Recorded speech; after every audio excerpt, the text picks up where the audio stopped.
this is a letter of reference written for Reinhold Regensburger to the Marchioness of Reading, who was one of the people involved in assimilating or finding jobs for refugees. Reinhold Regensburger was briefly the sub-librarian at Trinity College, and this letter of reference points out that he, as you can see, that he's the most competent and interesting man the referee has ever met. He speaks more than 100 languages, etc., etc. And it was written by Albert Einstein. So, as it happens, this afternoon we are advertising the post of sub-librarian, again because my deputy is retiring. So I'll expect letters of no less importance than this from similar referees to come in the next few weeks. So that is a good reason to bring Regensburger back into this story as well. But he is unconnected to Hirsch. I'm going to call him Hirsch rather than Hirsch, but anyway, today I shall be talking not about a refugee academic, and his collection is not here, as Ian Fenlon has just told us, but in London. Nevertheless, I think he earns his place in our present discussions because Cambridge became his permanent home in exile, and his legacy arguably had a more substantial influence on the study of music in this country than that of any other individual person. Paul Hirsch was born in Frankfurt in 1881. Through the early decades of the 20th century, he assembled the finest private library of music in Europe, which he succeeded in exporting to Cambridge by train as late as August 1936, where it resided in the university library throughout the war. And as we've just heard, in 1946, it was sold en bloc to the British Museum, where it's formed one of the key components of the British Library's music collections ever since. So I intend this afternoon to reconsider the story of the removal of the Hirsch Library from Frankfurt to Cambridge, but also to demonstrate how closely this story was connected to the exile of several other refugee musicians and musicologists from Germany and Austria. Hirsch was made welcome in Cambridge by many who shared his fascination with the material evidence of music of the past, and his new home quickly established itself as a central point in the constellation of refugee musical scholars whose forensic approach to music history would come to dominate and transform the field of musicology in the Anglophone world for the next half-century. Hirsch's cultural significance is therefore far greater than simply as a wealthy and well-connected bibliophile. Indeed, there are many respects in which his magnanimous character and public-facing attitude situate him in complete contrast to a conventional understanding of the private collector. Thankfully, we are able to chart his close involvement in the changing directions of musicological scholarship through a large archive of correspondence from both before and after exile, which his widow, Olga Hirsch, herself a major contributor to the British Museum Library and to the Life of Cambridge too, presented to the British Museum sometime later, and which has remained inexplicably unexplored until very recently. There are maybe 20 or 30,000 letters, which were they were in rusty lever arch files until I got hold of them and have repackaged them. But it's a fascinating and enormous archive.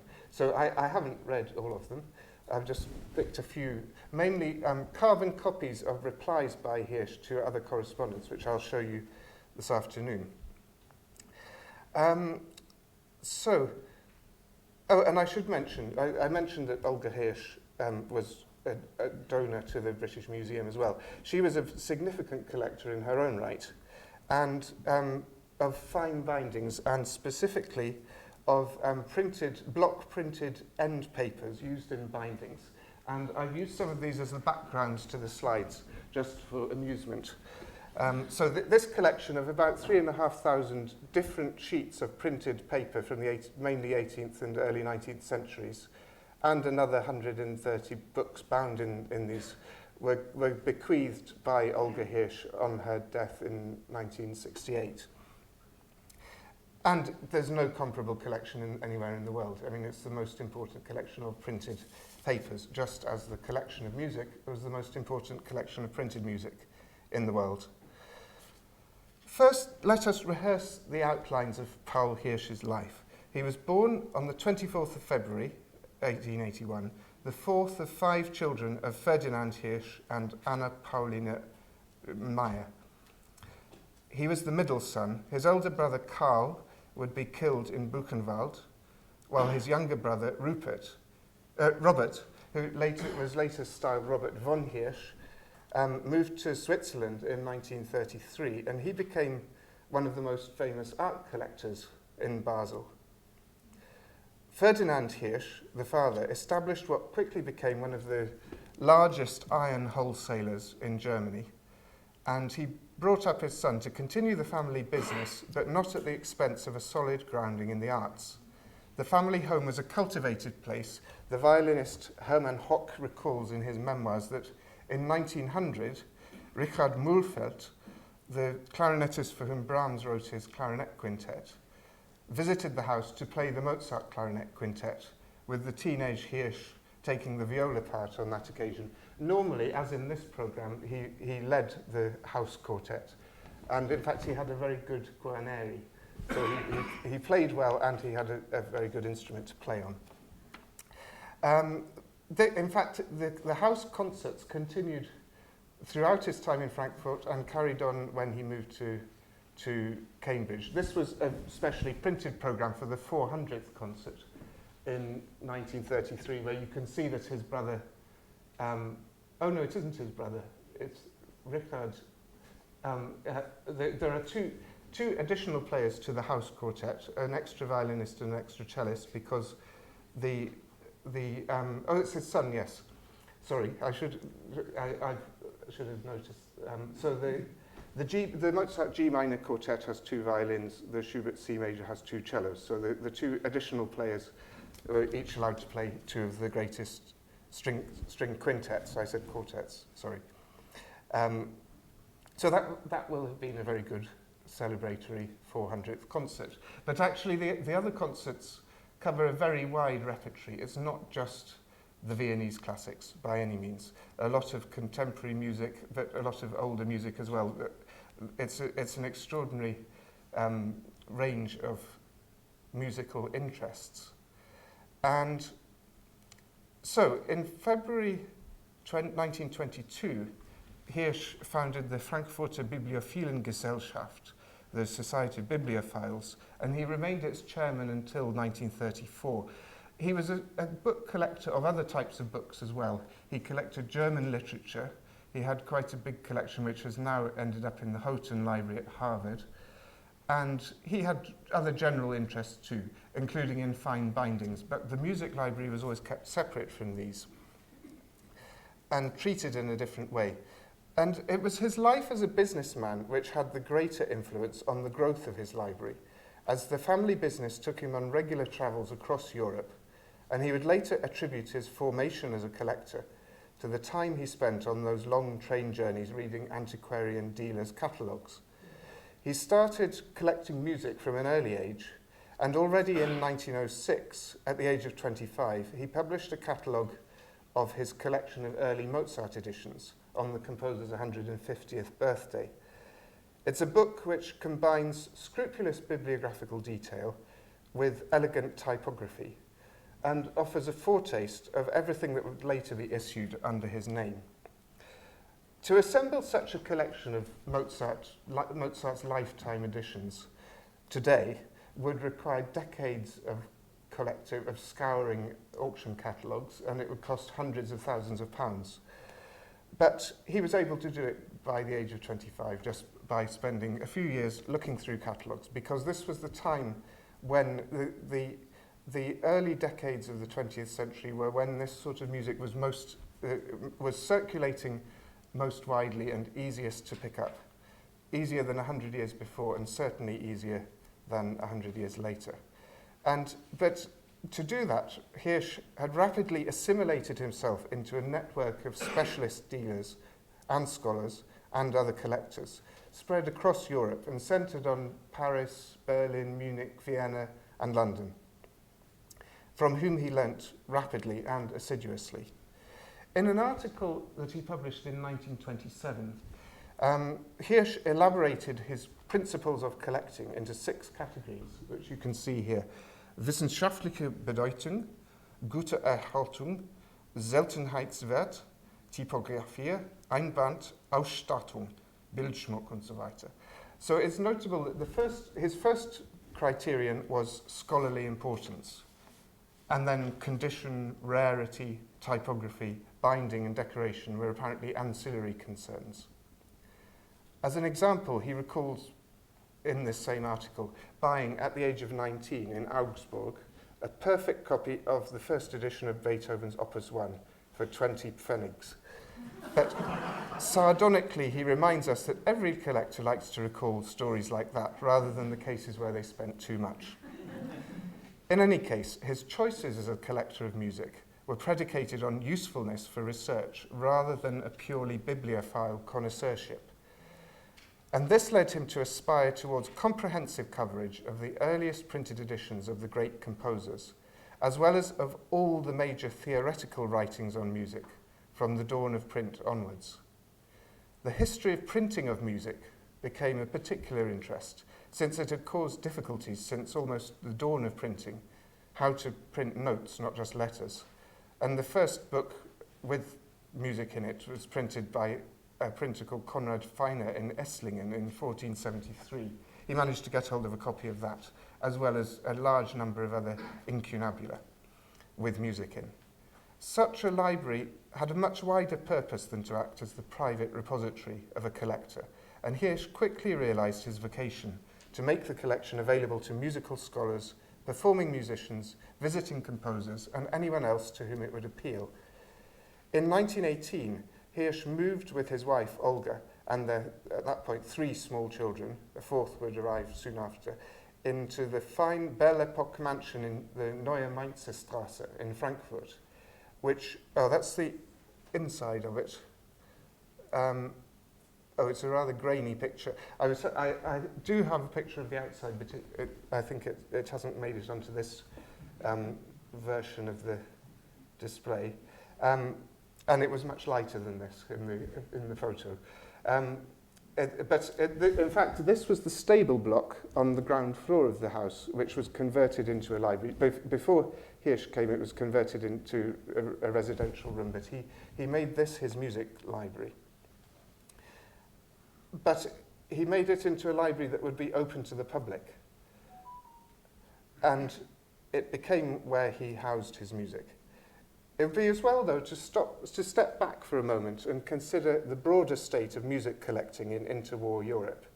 This was a period in which many of the great historical private collections were broken up, and more manuscripts of the Viennese classics were available on the market than at any time before or since.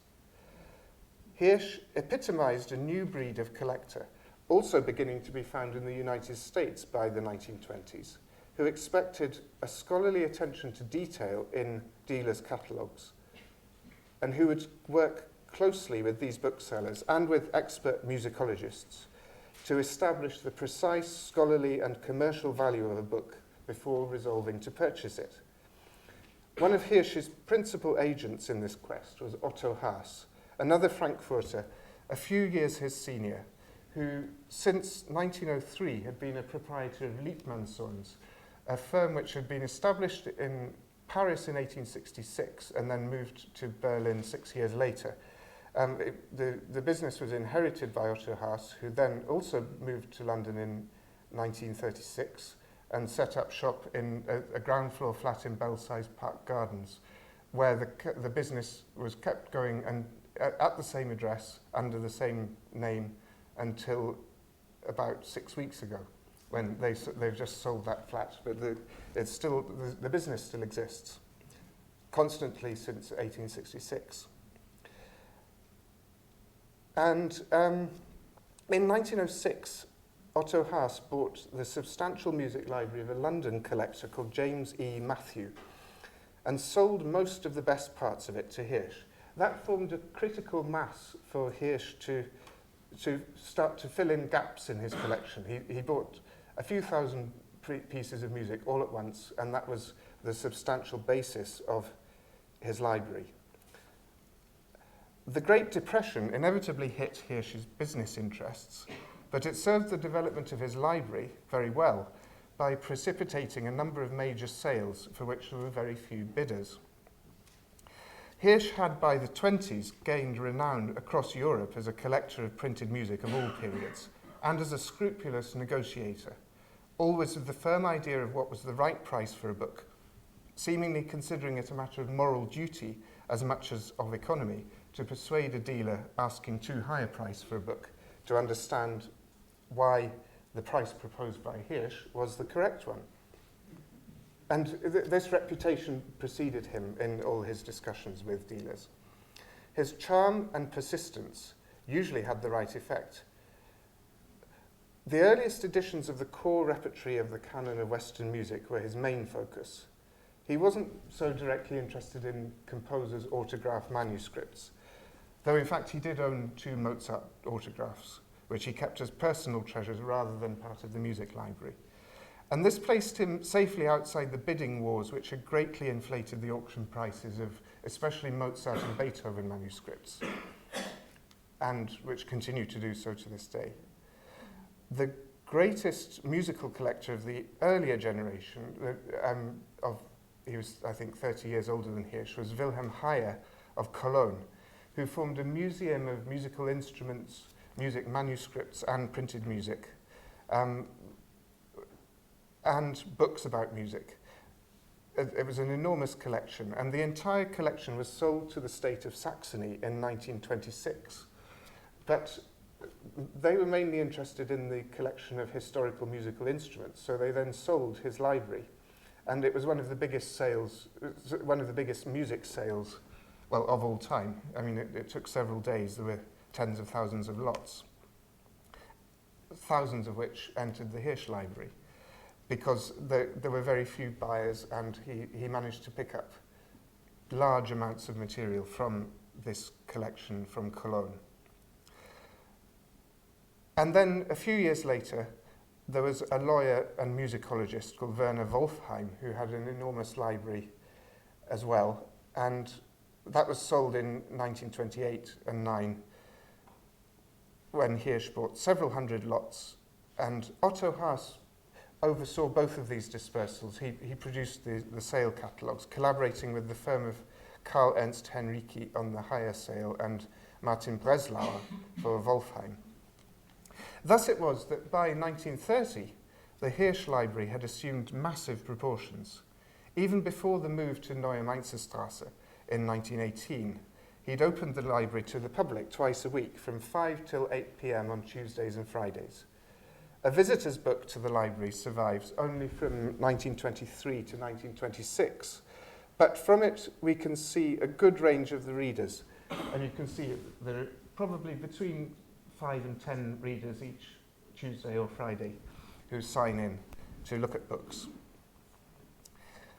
This is just a sample page from 1924. Several of them, I haven't gone through identifying all the names, and it's a shame that the blue pencil was so blunt, because it doesn't make it any easier to read. But several of them were fellow music bibliographers, of whom a recurrent name is Alfred Einstein. Not Albert, he's possibly a very distant cousin, but he's the most significant musicologist to emigrate to the States. He was one of the legendary musicologists of his time, even in the 20s. At that time, he was revising Köchel's thematic catalogue of Mozart's works, which was published in 1936 in the new edition by Einstein, and that's still the current version. It still hasn't been superseded. Another is in press. Well, it's been in press for over a decade now. But Einstein's work is really phenomenal in that book. But there are plenty of other types of visitor, including from the nascent jazz scene, whose birth in Europe can be traced to Frankfurt in the 20s, and members of what we nowadays would call the Frankfurt School, with those with musical interests, like Theodor Wiesengrund Adorno. And many visitors from further afield too, from throughout Germany and Austria, but also France, Italy, Spain, England, and even Japan. Meanwhile, Hirsch and his library played an important part in many of the wider musical events in Frankfurt. In 1925, Frankfurt played host to a Stravinsky festival, with a concert in the Hirsch drawing room above the library among the events. In 1928, the International Musicological Society held its first congress in Frankfurt. It had been established the year before by Guido Adler, who knew Hirsch very well, and it brought a wide European contingent to Hirsch's house, including the professor of music from Cambridge, Edward Dent. This was the start of a long and significant friendship. I think they didn't meet until that IMS conference. And then in 1930, another highly significant group with which Dent was involved, the International Society for Contemporary Music, held its annual jury in Frankfurt, and many of the delegates stayed in the house. With this regular interest in his library, Hirsch soon began to realize the need of an assistant, not only to oversee the visiting public, but also because the time had come to publish a catalogue of his library. And here we see the fourth component in the creative nexus of which made a library such as this viable, as well as the collector himself and the specialist dealers to supply the books and the scholars to work on them. No collection like this could exist without a librarian. And it happens that librarians who became associated with these collections, Hirsch's and comparable ones, would later become considerable influences on the wider musical world. Wilhelm Heyer in Cologne, who I mentioned, employed a young cataloguer called Georg Kinski as his librarian, who, after establishing new levels of bibliographical detail for the description of music in 3 volumes of a catalogue of that library that was made just before it was sold, he then went on to do the thematic catalogue of Beethoven's works, along the lines of Einstein's revision to Köchel's Mozart catalogue. That was eventually published posthumously in 1955.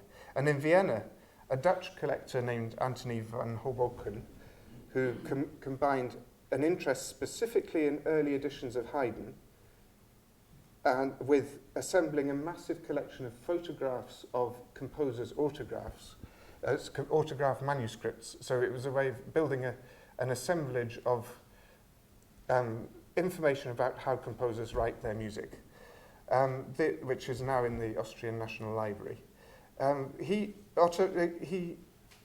Anthony von Hoboken employed Otto Erich Deutsch as his librarian. Deutsch, I'll mention him again later, had already published Schubert's collected writings in 1914, and his thematic catalogue of Schubert's works is still the current one. So we refer to Schubert's music by Deutsch numbers. And in fact, we refer to Haydn's catalogue by Hoboken himself, the Hoboken catalogue. So Hoboken was both a collector and a bibliographer, as was Hirsch. But Hirsch employed a former doctoral student of one of his closest musicological friends, Johannes Wolff, who was the great professor of music in Berlin. He was also the head of the music department in the State Library in Berlin. Kathi Meyer was her name. She moved from Berlin to Frankfurt in 1922, and she was welcomed to the library by Hirsch, who already knew her work. He'd already read her doctoral thesis. And she soon set to work on a systematic catalogue of the library, closely collaborating throughout with Hirsch himself. And the first volume eventually appeared in 1928, attractively printed by Martin Breslauer in Berlin. The catalogue was arranged by genre, the first volume being a catalogue of books of music theory, published between 1473 and 1800. And it remains the primary reference work for printed books of music theory. In his preface, Hirsch modestly remarks that it is of necessity incomplete, and yet there are several major writers for whom he succeeded in obtaining copies of every known edition of that writer's publications. In the case of one of the most famous music theorists of the Italian Renaissance, Franchino Gaffori, he was able to supplement the only complete collection of pristine first editions with an autographed manuscript of an early version of one of those texts. Many of the names I've just mentioned were Jewish, and perhaps this is the right moment to consider the significance of this fact. In 1930, there were around 30,000 Jewish people in Frankfurt, 6 or 7% of the population, but with much greater influence proportionally in business and industry, in culture and in politics. Many of them were liberal Jews, ethnically and to a limited extent culturally Jewish, without necessarily being practicing Jews. I use these terms very loosely because they're all modern terms. All of them, though, felt increasingly under threat, inevitably. And of the names I've mentioned, Otto Haas, Otto Erich Deutsch, Martin Breslauer, Kathi Meyer, who was more familiarly known after her marriage to Kurt Bär as Kathi Meyer Bär, all escaped to England, along with the Hirsches. Georg Kinski had no Jewish roots as far as I'm aware, but he tried unsuccessfully to escape to Britain in 1939 as well. There are several letters from him to Hirsch on this subject in the archive. He was condemned in 1944 as a sympathizer. His house in Berlin, he was still living in Berlin, and his library were confiscated, and he was sentenced to a year's hard labour. He never fully recovered, and that's why the Beethoven catalogue was published posthumously, because he died a few years after the war. Johannes Wolff, the professor in Berlin with whom Hirsch published a series of 11 facsimiles and editions of rare texts from his library in the 1920s and 30s, openly expressed his discontent with the rise of National Socialism. He resigned from several bodies in solidarity with his Jewish scholarly friends, and but he was kept under close watch thereafter. He was much older though, and he died just after the war. In a broader context, it's notable because these non-Jewish sympathizers were very much outliers. There were a great many music historians in Nazi Germany who towed the party line, and these were generally not the scholars who'd patronized the Hirsch library, even in the 1920s.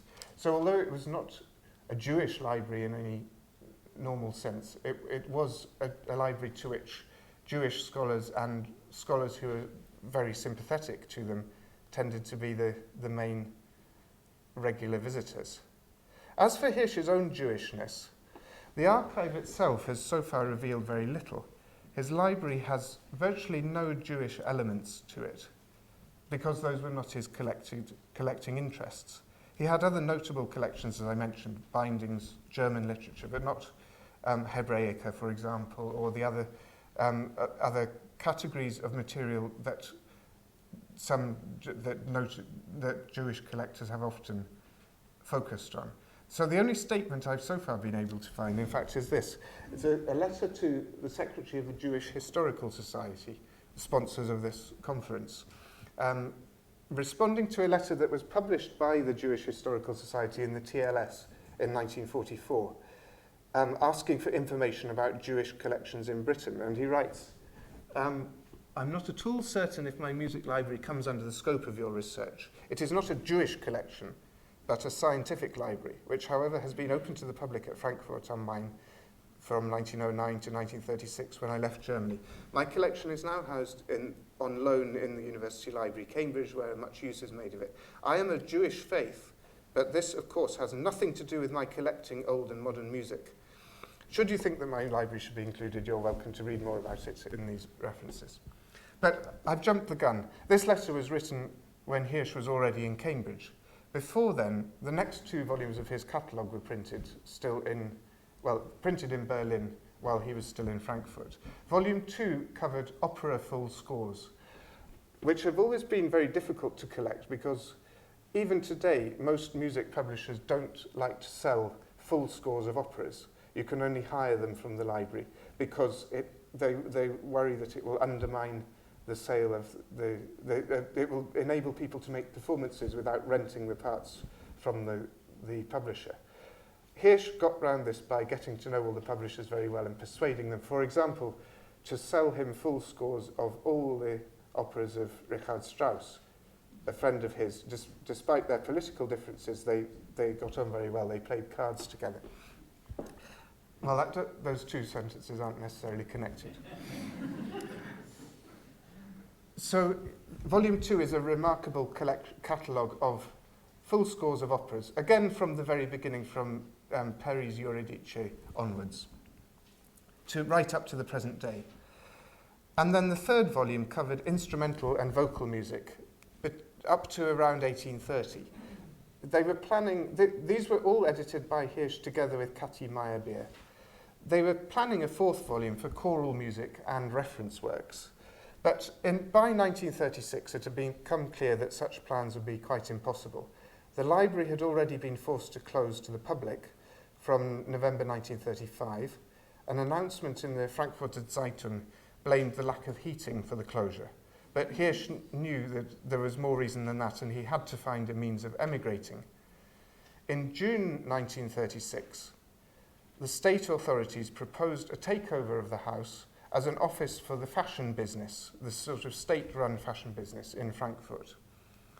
And a sale was forced through in November 1936 at just over 100,000 Reichsmark, which was significantly less than Hirsch had spent in those auctions I mentioned earlier, even disregarding the hyperinflation that had occurred in between. The building was completely reconfigured under this new, the new ownership. But then it was destroyed by fire in 1944. And in fact, Hirsch was sent a photograph of the site where his house had been 10 years later. I don't have the photograph itself, but it was sent by a man who'd moved to Stockholm,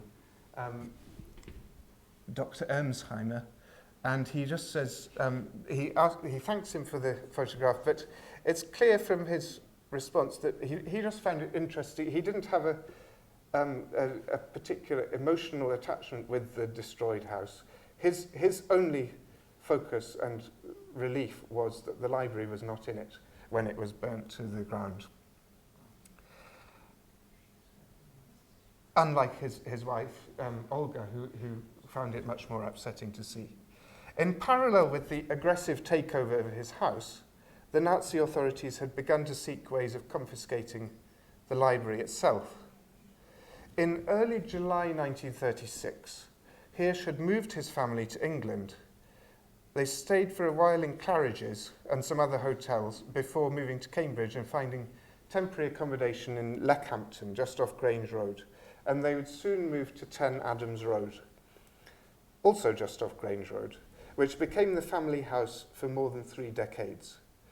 This is part of a letter to Martin Breslauer, written in Claridge's in July 36, where Hirsch explains that he's also succeeded in selling the family business, albeit under similarly difficult terms, to the Vereinigte Stahlwerke in Düsseldorf, which was had by then become the largest iron and steel works in Germany. But it was the Nazi company that was buying up all the iron and steel production and coal production in the whole of Germany. But despite losing his business and his house, the bulk of the library had remained in Frankfurt. It was still in the house. Hirsch and the family had moved, but these negotiations were being made, the sale of the house, etc., by his lawyer who remained in Frankfurt. And Hirsch's main anxiety was to get the books out and get them to Cambridge and obtain the necessary licenses to export it. But meanwhile, the city councillor in Frankfurt had been alerted to the cultural importance of the library and sought ways of impounding it. An immediate export bar was impossible, though, because the Nazi law at that point only applied to works of art, and it was unclear whether the library could be deemed to fall into this category. Admittedly, he did have one of the earliest copies of the Haussmann portrait of Bach, but they hadn't noticed that because it wasn't published in any of the catalogues. So they just knew about books. So the Frankfurt councillor Ritter decided that he had to obtain a ruling from Berlin on whether the library could constitute inviolable artistic heritage and therefore be impounded. The fascinating details of these discussions were only recently unearthed in the Frankfurt City Archives by a scholar named Katrin Massar, and it remains unclear to what extent Hirsch was aware of them, and also whether the motivation of this counsellor was simply to ensure that everything was done by the book, that he got his official permission to impound the collection and keep it in Frankfurt, or if he was deliberately prevaricating and trying to delay the granting of this so that the collection could be removed. Whatever the case, that's exactly what did happen. The bulk of the library was packed and shipped to England on a train departing on the 12th of August. A confirmation came through a few days later from Berlin that parts of the library listed in an earlier exhibition catalogue would qualify as nationally important works of art prohibited from export. But by that stage, those ones had already been packed and shipped off, just with a few days' grace. What remained was still very substantial in bulk, and it sat in abeyance until early February 1937. But thankfully, it wasn't the most important part of the library.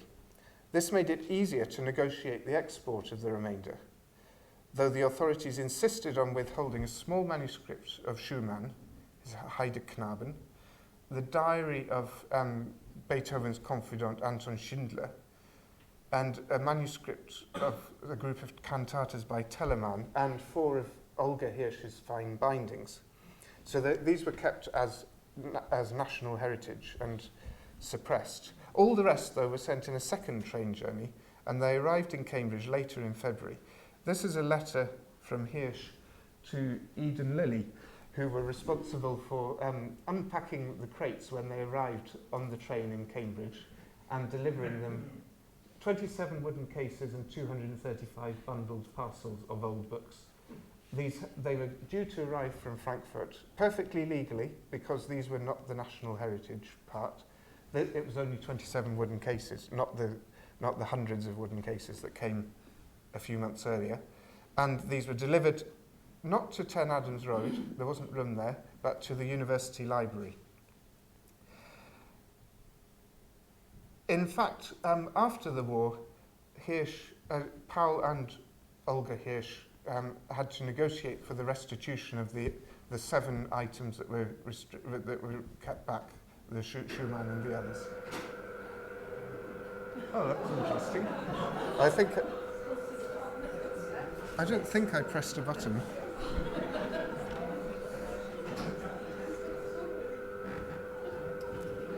I'll carry on talking anyway, because I've been talking for too long as it is.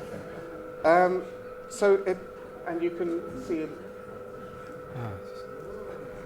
That's strange. I don't think I pressed anything. No, it's okay. And in fact, they were all restituted to the family, but it took a lot of negotiation, and some items were returned quickly, but some not till after Hirsch's death in 1951. So only his widow knew of that. But that was how the library arrived in Cambridge, by the skin of its teeth. A few further crates arrived slightly later from Basel, because Hirsch had lent a good number of books to an exhibition there, organised by Paul Zacher, the young pharmaceutical pioneer and conductor who commissioned works from Stravinsky, and later he used his enormous wealth, which was generated by his inventing Valium, to buy Stravinsky's manuscripts and those of about 30 or 40 other modern composers. So Zacher, who got to know Hirsch when he was a very young man, became the greatest music collector of the second half of the 20th century. The library, as I said, was housed, following earlier negotiation with the librarian, on the 6th floor of the University Library. Of course, the UL was still quite a new building then, and it had space to accommodate other people's libraries in the middle of the war. And the Hirsches very quickly assimilated themselves into the musical and cultural life of Cambridge. But finances remained tight. Hirsch was obliged to protect the music library by selling some of his other properties. Martin Breslauer had fled to London and was in almost daily contact with him during this period. In September 1937, Breslauer had provided an itemized valuation of the whole library. I've only so far found these negative photostats of part of his valuation. I think that the originals will be either in the Breslauer papers or in the papers of Otto Haas, who collaborated with this. So I'd be interested to track them down, because it shows a great deal of work was done in providing a valuation of the collection, at this point just for purposes of insurance against fire while it was deposited in the university library. But it also made Hirsch very much aware of the financial value of his music library. But he was determined to keep it. He didn't want to sell it. So instead he sold some of his finest bindings of non-music books through Martin Breslauer to Major Abbey, who was a famous, notorious collector of fine bindings. There's a great deal of correspondence between Breslauer and Hirsch and Breslauer and Abbey negotiating this sale, because both parties were very fussy about it. And in due course, Cathy Meyer-Beer joined him in Cambridge. She'd earlier emigrated to the States and in fact worked in the Library of Congress briefly there.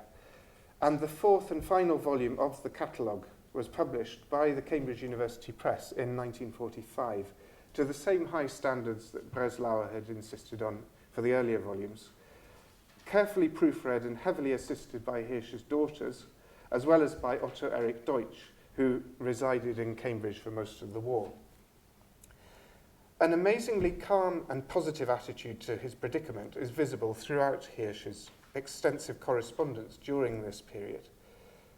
Dent was probably his closest musical colleague in Cambridge, but soon after his arrival he got to know Geoffrey Sharp, a young musical critic who lived nearby locally, in Fulbourn Manor. And he was keen to set up a new musical periodical to be a bit less dry and antiquarian than Music and Letters, which was he wanted to set up a rival journal. Hirsch did his best to say, are you sure that December 1939 is the right time to start setting up a new periodical? But he was determined to do so, and he did. The first issue was published in February 1940 with an article by Hirsch, and he carried on. I will not be carrying on now. I just need to get this library into London. So in 2 minutes I will do that. So Geoffrey Sharp was one of the musical people in Cambridge who welcomed a lot of refugees into his new journal. In most issues, half the articles are written by German and Austrian refugees. And it continued for decades afterwards. But then, Hirsch was interned. I should have mentioned that. In July 1939, he was obliged to be interned because he'd applied to be naturalized in 1937, but that was delayed, and then it couldn't happen during the war, so he was eventually naturalized in 1946. But he had to be, so he was sent to an internment camp in Southampton. This is part of a letter to Cecil Hopkinson, another music dealer with whom he worked, and where he explains, in fact, he was only there for a day. He was taken to the camp. If I'd stopped at home, they would have made no alteration, but we were treated very kindly, but my angina pectoris and diabetes went very worse very soon, and when my blood pressure had gone up to 240 and there was acetone besides sugar in rising quantities, I was released on Friday the 17th. So he was able to return to Cambridge a few days later. So yes, so internment doesn't take very long to talk about, but there was this concern, even in letters from 1939, about his anxiety to sell the library, probably to an institution in the States. He always talked about that, an American library, a large American library. I've never found a statement of which large American library. It could have been the Library of Congress, where the music librarian Carl Engel had employed Cathy Meyer-Beer and got to know Hirsch. But none of the papers, at least as they were received by the British Museum, tell us that. I wonder if it was a sort of veiled threat because he never wanted these books to leave his naturalized country, but he just needed to have the appearance of a counter offer to make it clear that he needed to sell them. but sell them he did. He obtained the valuation from Breslau, Otto Haas, and Heffers got involved in providing the valuation.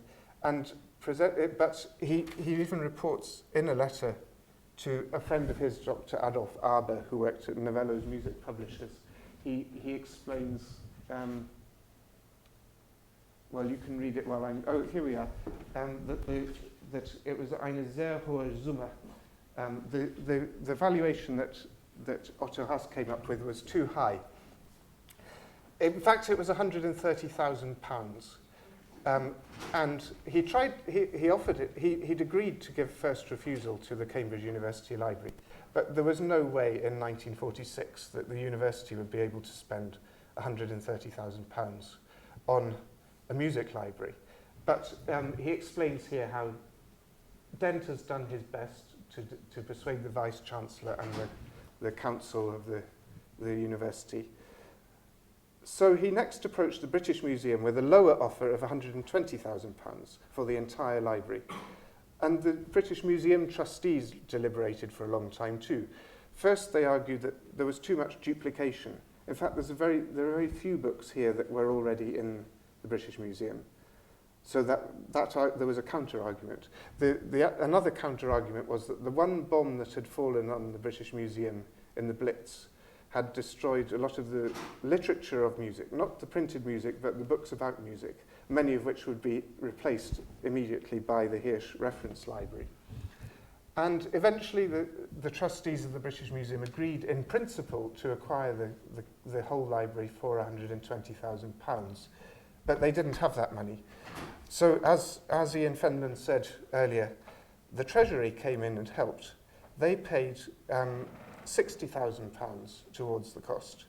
The British Museum trustees were able to afford another £10,000, and then the Pilgrim Trust, the body that had recently been set up by Americans to support British national heritage, paid £50,000 towards it, towards a library predominantly of Austro-German printed music. To prevent it from being exported to the States, it was paid for by the Pilgrim Trust. It was a very clever negotiation, but exactly the right one, because the printed music collections of the British Library were already outstanding, but the one major gap in them was exactly the type of material that Hirsch had collected. So it consolidated the position of the British Museum Library, which is now, since 1972, the British Library, as being the best collection of printed music anywhere in the world. Well, that's the end of my story, I think, because that's the end. It's been happily there ever since.